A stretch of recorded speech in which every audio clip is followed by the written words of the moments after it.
महाभारत युद्ध का 16वां दिन समाप्त हो गया था। युद्ध में कौरवों के प्रधान सेनापति सूर्यपुत्र कर्ण ने अर्जुन को जीवन दान दे दिया था। कर्ण द्वारा अर्जुन को दिए जीवन दान की सूचना जब पांडवों की माता कुंती को मिली तो वह व्याकुल हो उठी और उस व्याकुलता में वह कुरुक्षेत्र की उस पावन धरती पर पहुंची जहां महाभारत के सबसे महान योद्धा भीष्म पितामह बाणों की शैया पर लेटे युद्ध के परिणाम की प्रतीक्षा कर रहे थे। कुंती भीष्म पितामह के चरणों को स्पर्श कर बोली, प्रणाम तातश्री। यह सुन भीष्म पितामह ने आंखें खोलकर कुंती को देखा और कहा, मेरे सिरहाने आओ पुत्री, अब मेरे पैरों तक मेरी दृष्टि नहीं जाती। तुम्हारे पुत्र ने मेरी दृष्टि सीमित कर दी है। कुंती रोते हुए पितामह से बोली, मैं क्या करूं तातश्री, मैं क्या करूं? महाभारत की इस युद्ध भूमि में मेरे दोनों पुत्र एक दूसरे के रक्त के प्यासे आमने सामने खड़े हैं और मैं कुछ नहीं कर सकती। तातश्री, क्या आप मेरी विवशता की सीमा को नाप सकते हैं? मैं अर्जुन से यह भी नहीं कह सकती कि हे पुत्र, जिसकी छाती का लहू तुम इस कुरुक्षेत्र की भूमि पर बहाना चाहते हो, वो छाती किसी और की नहीं बल्कि तुम्हारे अपने भाई की है। जिस भाई को तुम्हें अपनी छाती से लगाना चाहिए था, आज तुम उसी भाई की छाती को अपने बाणों से भेदने के लिए उत्सुक हो रहे हो। हे तातश्री, आप मुझे बताइए कि मैं क्या करूं? यह सुन भीष्म ने करुणा भरे स्वर में कहा, जिस प्रश्न का सामना तुम आज कर रही हो पुत्री, उसी प्रश्न का सामना करते करते तो मेरा सारा जीवन बीत गया है। जीवन भर मोह के दौराहे पर खड़ा ये भीष्म यही सोचता रहा कि जिन बालकों को गोदियों में पाला था वो एक एक करके इस युद्ध में वीर गति को प्राप्त होते जा रहे हैं। दुर्योधन तो अब यहाँ आता नहीं, कर्ण आया था।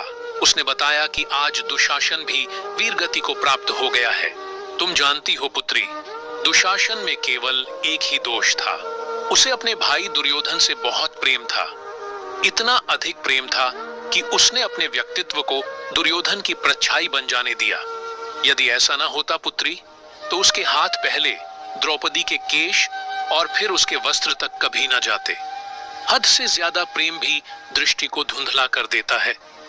और यही मैं तुमसे भी कह रहा हूं पुत्री कि अपने प्रेम से अपने संदर्श को बचाओ। यह सुन कुंती ने कहा, आप बड़े भाग्यवान हैं तातश्री कि आप किसी की मां नहीं है। ये युद्ध चाहे जिसके लिए भी लड़ा जा रहा हो, किंतु इस युद्ध में वीर गति को प्राप्त होने वाले हमारे ही पुत्र है तातश्री, हमारे ही पुत्र है।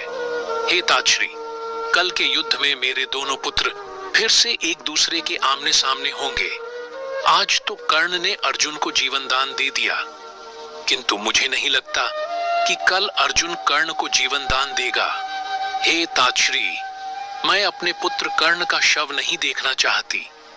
मैं चाहती हूं कि मेरे दोनों पुत्र जीवित रहे। इस पर भीष्म ने कहा, हे पुत्री, सूर्यपुत्र कर्ण की मृत्यु तो उसके जीवन का एकलौता प्रसाद है।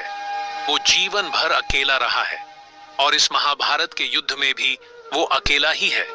उसकी विडंबना को तो देखो पुत्री कि वो जानता है कि वो जिससे युद्ध कर रहा है वो उसी का अनुज है, और दूसरी तरफ अर्जुन ये जानता ही नहीं कि वो जिससे लड़ रहा है वो उसका बड़ा भाई है।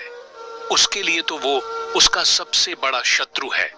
हे पुत्री, इस महाभारत के युद्ध में कोई किसी का भाई नहीं है, कोई किसी का पुत्र नहीं है।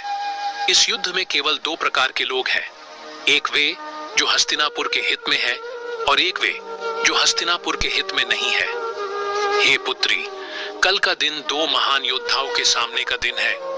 इनमें से एक की विजय हस्तिनापुर की विजय है और दूसरे की विजय हस्तिनापुर की पराजय है। इसीलिए भूल जाओ पुत्री कि वो दोनों ही तुम्हारे पुत्र हैं। अपने शिविर में जाओ पुत्री और हस्तिनापुर की विजय के लिए प्रार्थना करो। कुंती विलाप करते हुए अपने शिविर की ओर चली जाती है। भीष्म कुंती को जाते हुए देखते हैं और कहते हैं, हे कुंती, तुम्हें गर्व होना चाहिए कि कर्ण जैसा वीर योद्धा तुम्हारा पुत्र है। हे पुत्री, कर्ण जैसे वीर योद्धा बार बार जन्म नहीं लेते। मैं गंगा पुत्र भीष्म तुम्हें कर्ण की माता होने पर बधाई देता हूं। बधाई हो पुत्री, बधाई हो। महाभारत युद्ध का 17वां दिन प्रारंभ हुआ। कर्ण और अर्जुन के बीच भीषण युद्ध हुआ और अंत में वही हुआ जिसका कुंती को संदेह था। कर्ण और अर्जुन के बीच हुए युद्ध में अर्जुन ने कर्ण को जीवन दान नहीं दिया, बल्कि उसे तब मारा जब वो निहत्था और रथहीन था। उस दिन कुरुक्षेत्र की वो पावन भूमि अर्जुन की कायरता की साक्षी बनी। आज इतिहास चाहे अर्जुन को कितना भी बड़ा धनुर्धर कहे, लेकिन रक्त में नहाई कुरुक्षेत्र की वो भूमि साक्षी है कि कैसे अर्जुन ने निशस्त्र कर्ण का वध किया था। तो मित्रों, ये था कुंती और भीष्म पितामह के बीच आखिरी संवाद। इस संवाद पर आपकी क्या राय है? आप अपनी राय हमें कमेंट के माध्यम से भी बता सकते हैं। वीडियो पसंद